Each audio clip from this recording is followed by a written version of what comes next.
It's just a pretty river, man. I've fished a lot of pretty rivers and not caught fish, but I've already seen a couple fish while we've been paddling up, so. I said I did really good yesterday or on Monday on chatterbaits and football head jigs.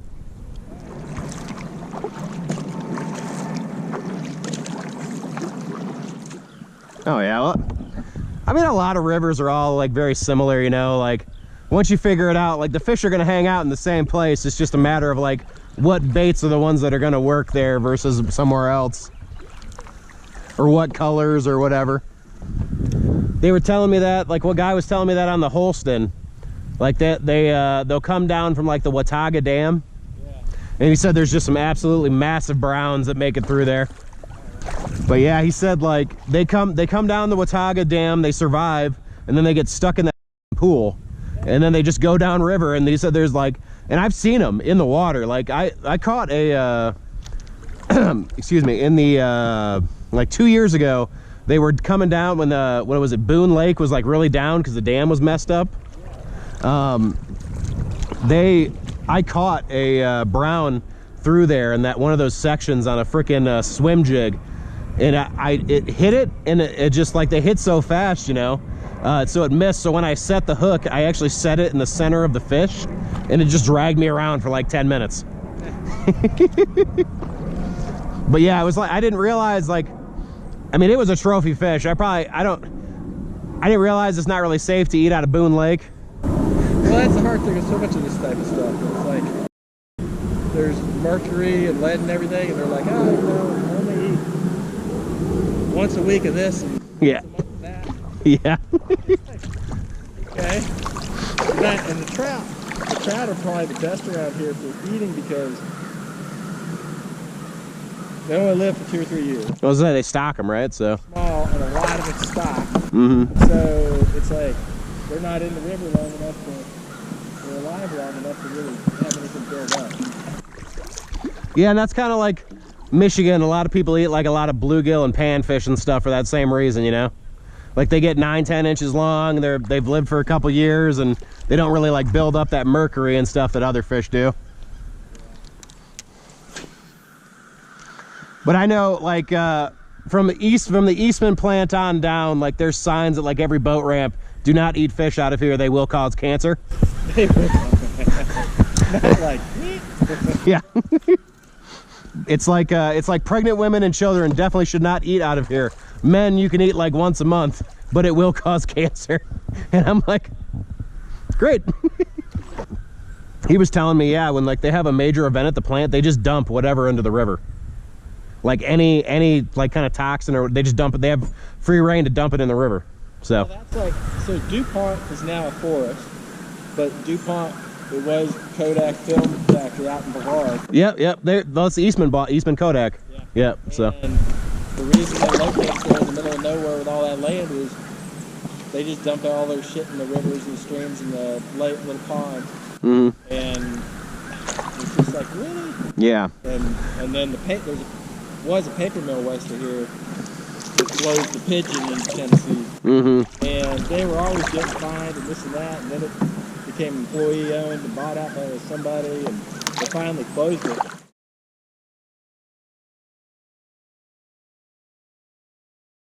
Oh, so they still? I thought they like donated it. So they okay. Own it and run it.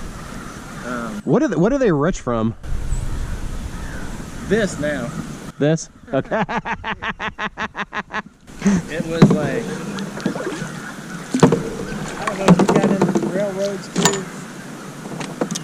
I forget what he made his money on. But I know Grove, for the Grove Park Inn. Yeah. He made his money off of, like, you know, elixirs, you know, that have cocaine in them. Gotcha. It'll make you skinny, it'll make you this, it'll make you that, it'll make, you know. What is Vanderbilt? Now I'm curious what he made his money on. Is that the house right there? Yeah, it's one house. So that little turret to the right is a gazebo. Okay. And it's just a huge outdoor patio. And then the house is to the left. We'll get to see the first out of it after. That's crazy. It's insane. It's the largest. It was the largest one. He wanted like a European castle. Okay. Started in the late 1800s. All right. And he literally, at that time, he was one of the top 5 richest people in the world. Okay. And he literally went bankrupt building it. Jeez. That's crazy. And then it was getting run down, and the family was still living on the property and living in it. And they almost lost it for back taxes in like 70 or something. Good Lord. And they were like, well, let's open it and see if we can charge tourists money to come see our house or something. And that was like the grandkids or Cecil. And I think Cecil might have just passed. But he was here. He used to be here running, and all the family still around. And they started doing that. They were making enough money to kind of live. They just started putting all the money back into it. And now they've restored the thing. It's immaculate. It's amazing. Say, it looks like a castle. It is. He wanted like a European style castle. Yeah. Well, he succeeded. He succeeded. And you think he's still got like 10,000 acres. That's nuts. All Episcopal National Forest was there. It was nuts. That's like a lot of sections in the UP are like that, like the timber barons and stuff. And then once they got rid of all they did the same thing. They logged the crap out of it. And then like, oh, we'll sell this off, and people started replanting and stuff. But yeah, it's cool now. They've kind of gone back. They wanted to go like old school European kind of like working farm state. yeah. So now they've got a lot of crops. They rotate crops through. They plant all kinds of stuff. Wow. Raise sheep and cattle. Ooh. So like you go eat at one of the restaurants, and the meat and the sheep and the eggs and the chicken and all that came from it. And they make sunflower oil and grow a bunch of the vegetables that are in the restaurant. It's really cool.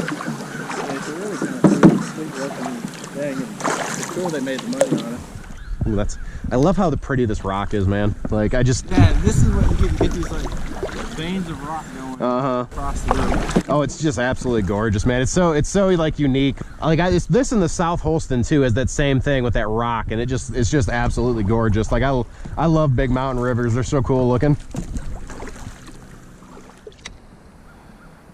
Well, I am fishing the French Broad River next to the Biltmore Estates, and it is just an absolutely gorgeous river. It's not very deep, so I'm kind of wondering if there are going to be a lot of fish in this section. I'm hoping to find some rapids, but had my friend who I bought a canoe off of had Magic Solo. If you've been watching, he was gracious enough to invite me out, and it's been a pretty good day so far. I've had a little bit of challenge paddling, but it's been absolutely gorgeous out, and the river's pretty low right now, so it's not too bad for a beginner on this river like me. Now I just got to catch a couple fish.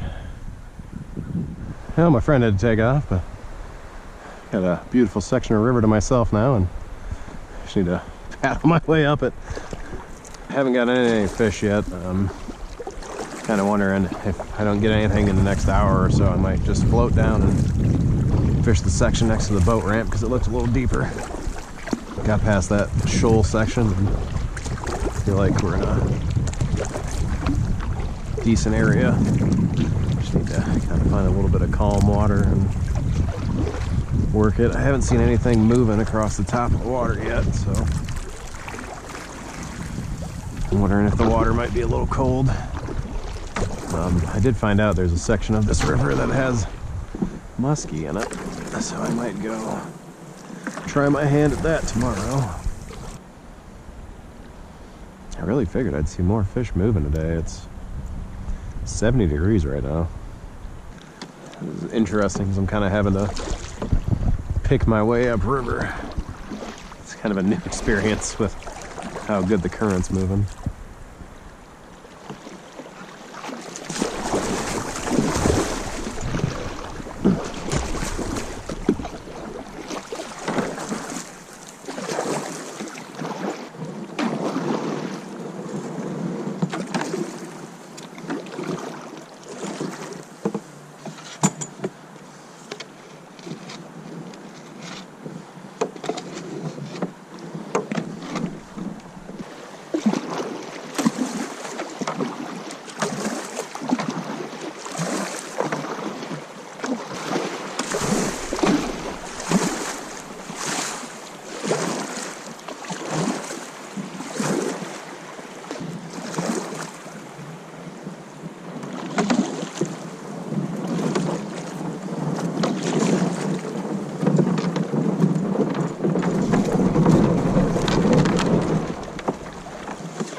What the f was that?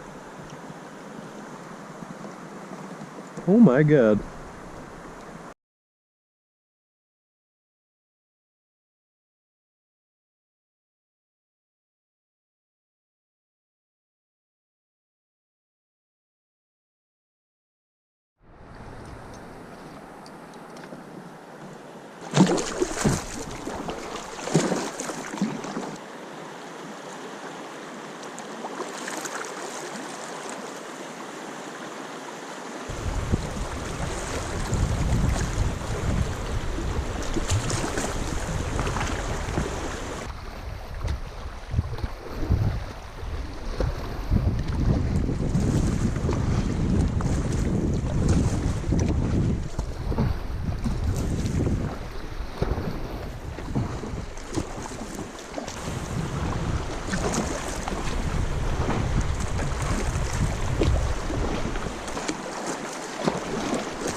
Well, I knew we'd find them. It would just take a minute.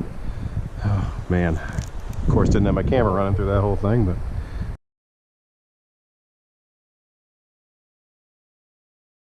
Beautiful fish. Just came out and took it.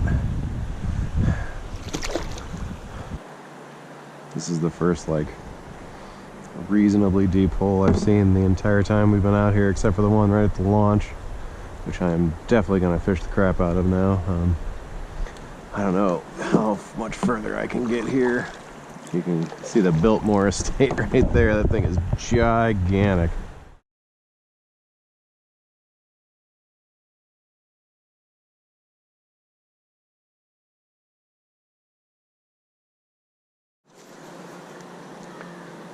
I gotta think there's more than just that one sitting up there.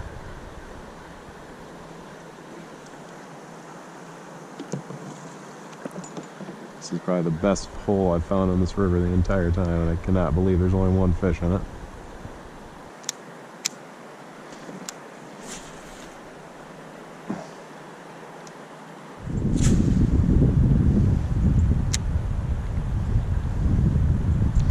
It is so tempting to keep pushing. If I got dark at 8 or 9, I probably would, but it's such a cool river. I wish I would have brought my hip waders. It's been a lot better for this, but next time I'll know. This is such a cool stretch. I bet this is just full of smallies in the summer. I gotta think they're all down back at that hole. That section just deepens out, and I bet they're all just sitting there. But I want to try this other small hole right here for a minute, because it's the first time I've seen a fish all day, and he came out aggressive, but it's such a small hole I might have spooked it. So kind of right here, you know, it's a little hidden. If I hadn't come right up on it, I wouldn't have realized how deep it was.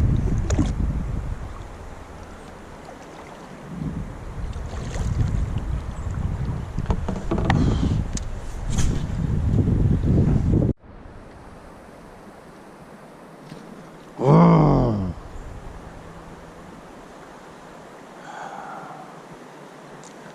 One fouled it.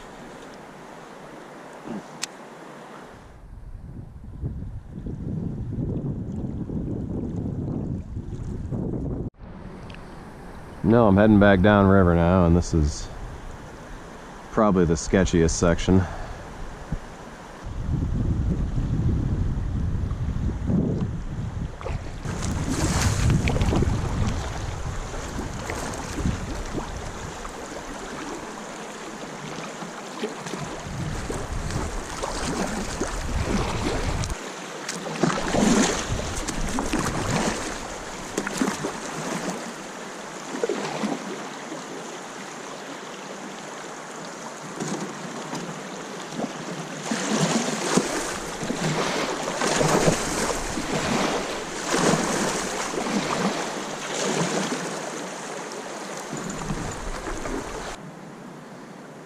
that was fun. It's crazy the amount you can get this thing, or the space you can get this thing through.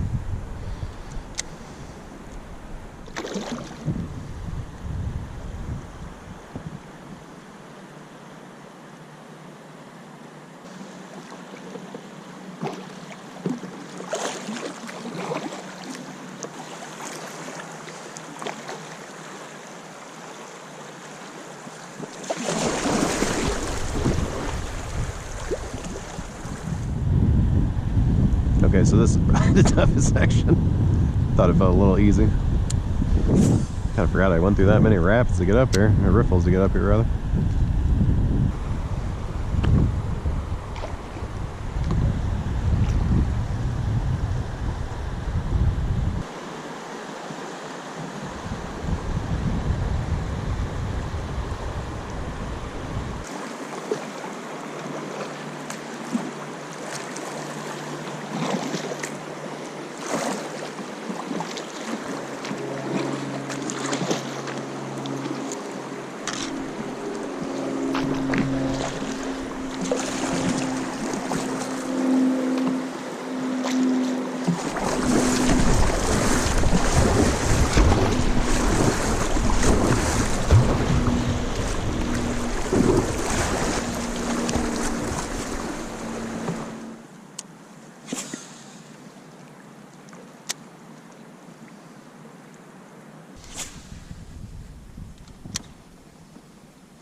Got one. Oh, there we go. Oh, largemouth. All right. There we go. A little largemouth. Or is that a spot? It might be a spot. I think it's a spot. I'm not really sure. Someone tell me.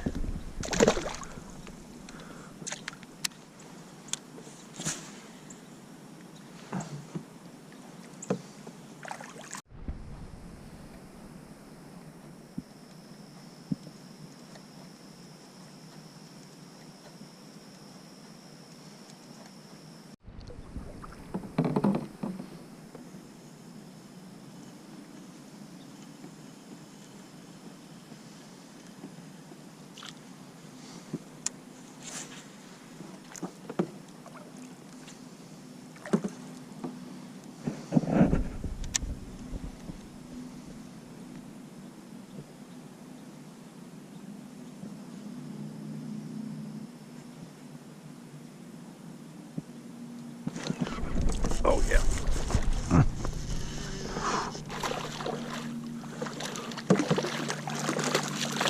Okay. Okay, I'm pretty sure these are spots. Maybe not. Maybe that is a largemouth, but...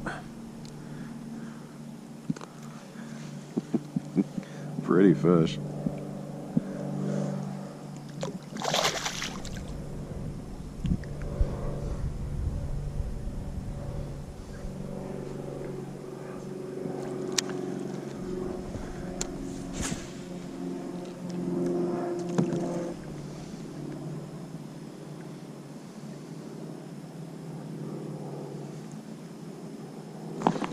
No.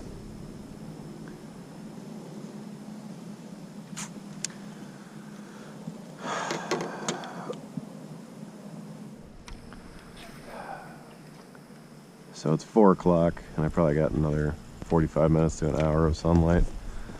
I started getting a couple largemouth. I thought they were spots at first because of the way they were shaped, but they didn't have like the teeth on the tongue, so I don't think it was spots. But pretty river fish. Oh my god, it was just another one right there. Trying a couple more minutes on this hole. There's not a lot. I've caught fish every single hole though. I mean, they're just getting ready for winter.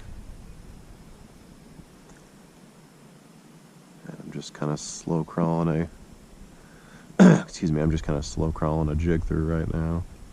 This has been real pretty water. It's just been a great day. Finally started catching some fish right in the last hour or so. No, basically just had to find the holes. I shouldn't even have bothered going upriver. I should have just fished this section. Alright, one more cast, and if we don't get anything, we're just moving on.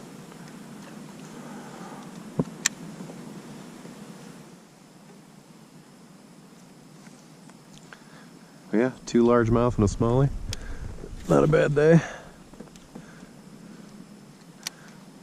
Really hoping I can get into a couple more here. Seems like it really is calmed down a bit. Well, this section's all pretty shallow, so I'm just skipping it. If I see a fish, maybe I'll stop, but I haven't really seen much. Got 3 fish though, can't complain about that. Better than 0. All on the football head too. Really, it must be a little bit colder here than on the Holston, probably because of the power plant. And fish don't seem quite as active. And every fish I've found, I mean, granted, I only caught a couple fish on the Holston in some decently moving water, but here every fish has been in a deep hole with very little water movement. So I'm just going to assume that's kind of the ticket here. The guy I came fishing with told me this used to be some kind of conveyor over here because this was a sand pit on the river. I think he said it either got washed away or something happened to it, or they just maybe went out of business, and so this pit has kind of filled in over the years, but I mean, it's still pretty deep. I think I got it about 6 or 7, I would bet, on the paddle. Right now, yeah, I can't even touch bottom with it, so it's definitely still a hole here. Haven't really had any bites, but I don't know if there's just not any structure in it or what. Alright, last cast on this, I think, and then I'm gonna work my way down.